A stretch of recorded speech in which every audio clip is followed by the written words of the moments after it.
పెద్దపల్లి పట్టణ ప్రజలకు రానున్న కార్తీక పౌర్ణమి సందర్భంగా శుభాకాంక్షలు తెలియజేస్తూ నిన్న రాత్రి పొద్దుటి వరకు కరీంనగర్ విజిలెన్స్ వాళ్ళు చెకింగ్ చేసి 11 ఇసుక వాహనాలు జప్తు చేయడం జరిగింది.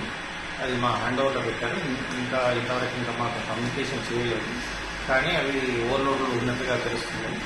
వాటి మీద చట్టం ప్రకారం ఎంత జరిమానా విధించచ్చో చూసి వాటి ప్రకారం విధించి ఫైన్ విధించడం జరుగుతుంది. మిగిలిన ఇసుక వాహనదారులకు కూడా అందరికీ తెలియజేసేది ఇటువంటి కంపల్సరీ దయచేసి చేయకండి. మీకు వాహన కెపాసిటీ ఎంత ఉంటుందో అంతే వేసుకోండి. ఖచ్చితంగా సీవరేజ్ ట్యాక్స్ కట్టి మైనింగ్ వారికి ఆ బిల్లు ఉంటేనే లోడ్ తీసుకొని పోవాలి. రోడ్డు మీదకి ఓవర్లోడ్ ఈ పరిస్థితుల్లో వేయకండి. అండి ఇది మేము ఉచికే దింపుకుని రాగా క్వారీ నుంచి క్వారీలో ఏం కాంటలు లేవు, ఏం లేవు. డైరెక్ట్ వేసుకుని రాగా 12 క్వింటాలు ఓవర్లోడ్ వస్తే వేసేసేది ఇక్కడ పట్టి బండి.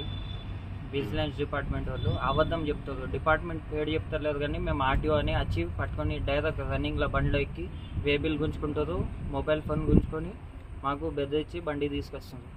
మాకు జీరో క్వారీల నుంచి జీరో ఉసుకే వచ్చే బండ్లకు ఇడిసబెడుతారు. ఈ రాజకీయ నాయకుల బండ్లకు ఇడిసబెడుతారు. మాకేమో ఇట్లా ప్రదర్శన చేస్తారు. మరి 1 నెల తర్వాత డీడీ వెళ్ళింది బండికు, ఇట్లా పట్టిరు. మరి ఏం చేయాలి చెప్పండి? ఇక్కడ ఆఫీస్ కాడ తీసుకొచ్చి మాకు అవి కమర్షియల్ ట్యాక్స్ కట్టమంటారు, ప్లస్ ఆర్టీఓ ట్యాక్స్ అది ఆర్టీఓ ఫైన్ కట్టమంటారు, మైనింగ్ ఫైన్ అంటారు.